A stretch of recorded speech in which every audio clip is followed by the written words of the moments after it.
Good morning, everyone. Welcome to my coffee time with God. Today I'm continuing my Kobu coffee with a splash of nut pod creamer.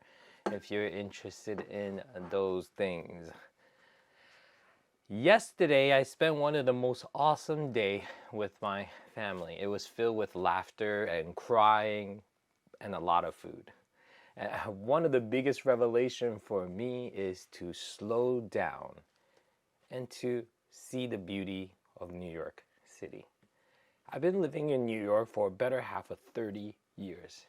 Yet, I don't get to experience its full beauty, even when I live here.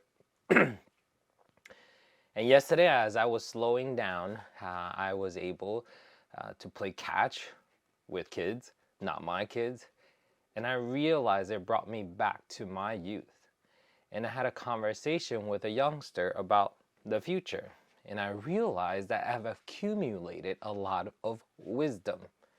And I was really proud of myself that I was able to administer my wisdom. And then today, God reminded me, don't you get ahead of me. Don't you get ahead of me. Today I was actually going to take a break from making video because this pace of making a video a day probably is not sustainable for me. But if I have inspiration, I will occasionally make it on Sundays. So going forward, I probably will be taking Sundays off. So I digress. Let's go back to the reading of 1 Kings chapter 11. It's about Solomon's bad choices. Remember, a couple of days ago, we talked about Solomon and how God gave him wisdom. God gave him wisdom. Whoa.